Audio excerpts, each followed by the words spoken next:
whether each person's attitude regarding the concept of having received it from God. You know, I guess Cain seems to have had an attitude like, yeah, you know, my work created all of this, and, you know, yes, there is a God, obviously, I know there's a God, and I think, well, my brother's gathering up stuff to send to him, so I guess I better gather some too, and he picks out a little bit of this, a little bit of that, and puts it in a basket, and says, here you go. But Abel seems to have had a very different understanding. It's like, none of this stuff is mine. It's on loan.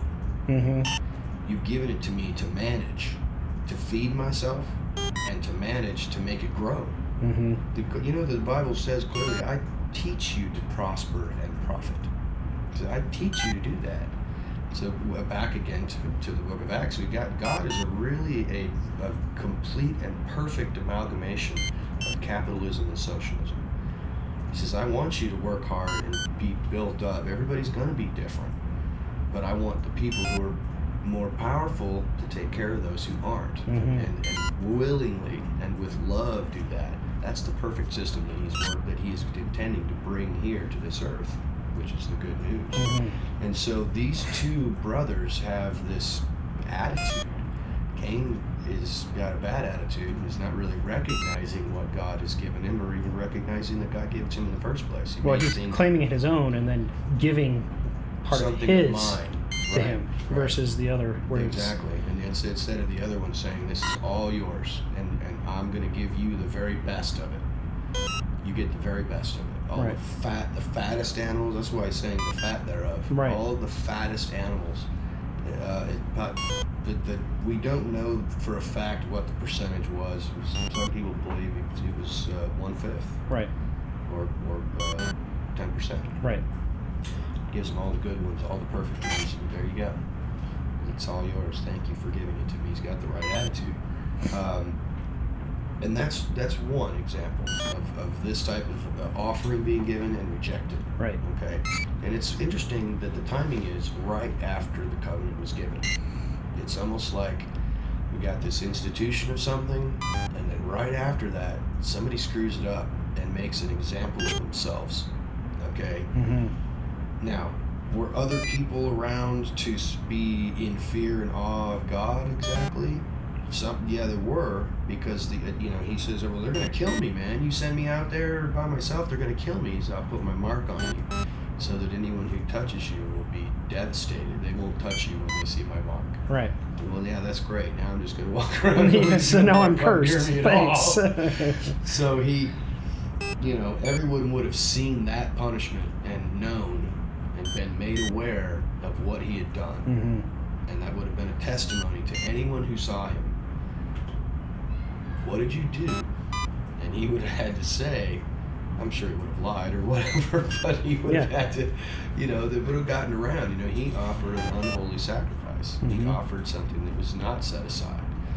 And then let's look also over in Leviticus to look at our next example. That's Leviticus chapter 10, verse 1. Genesis, Exodus, Leviticus. Now this one's interesting.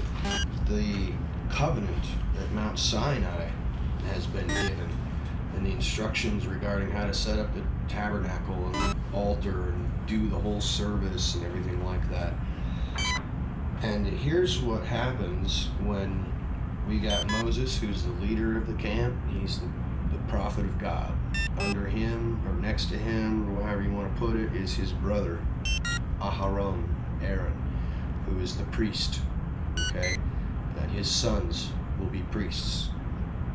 His two sons, Nadab and Abihu, this says Nadab and Abihu, they did something strange here. They're getting ready to do this ceremony, and it says, and Nadab and Abihu, the sons of Aharon, took each of them his censer, and put fire therein, and laid incense thereon, and offered strange fire before Jehovah, which he had not commanded them.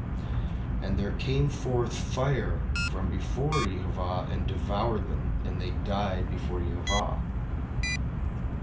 Then Moshe said unto Aharon, this is what Yehovah spoke, saying, through them that are near unto me I will be sanctified, and before all the people I will be glorified.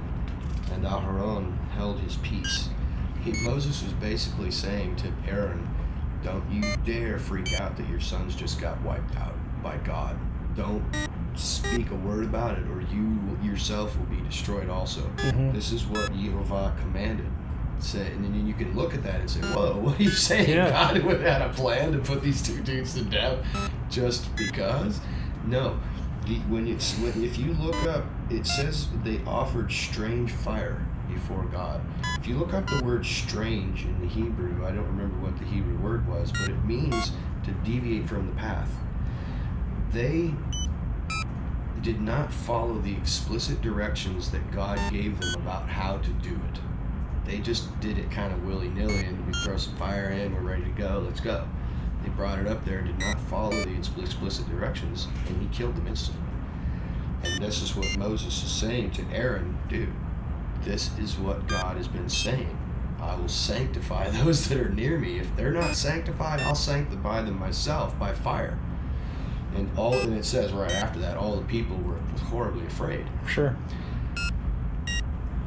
And then you go right back to Acts, and it's the exact same thing. Right. Two people offering up something that is not the way it should be. They are immediately killed, and the whole congregation is filled with fear. Right.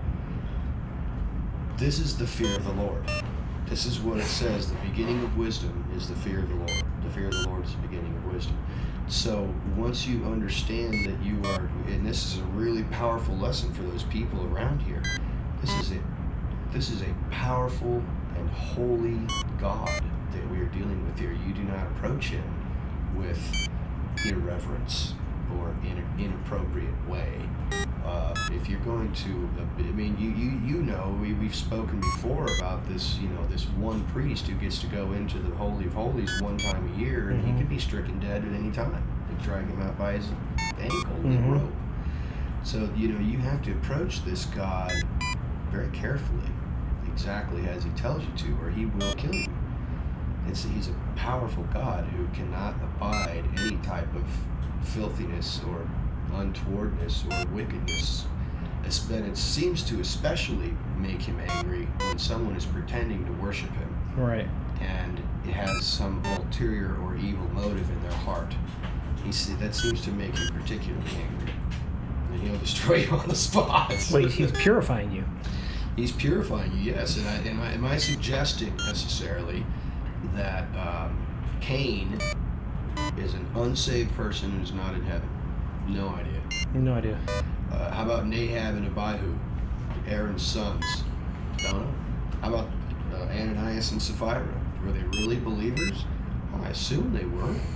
Somebody who wasn't at least taking it that seriously wouldn't go sell their stuff. Right. They just wouldn't sell their stuff. These guys were into it enough to sell their stuff, but then had some second thoughts. It's like, man, okay, what if? We love this, and this is so awesome, and we want to give, but what if something happens and this thing turns ugly? We need to have a standby, a reserve.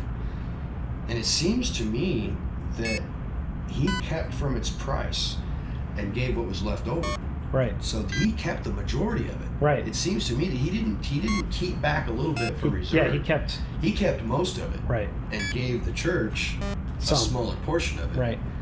Maybe 20% or 30% or right. something like that. And that just didn't go over very well. So that was an unholy offering. Right. That really kind of killed the deal. And they did not fare well. And all of the other people around were scared with the fear of the Lord. Not a dread like, oh, God could just kill us all at any time. I'm sure they thought that at first. Right. But then the apostles, I'm sure, would have said, this is why. This is what's going on. Yeah. You need to fear this God. You don't approach him in that way. Right. And so that was a real powerful lesson there. And you can see it other places in the Bible as well. It happens other places as well. And what I thought was interesting was the timing again, to where it seems like whenever there's a covenant given, whenever something is instituted, God speaks, something happens, some type of situation is set up, and then an example is made.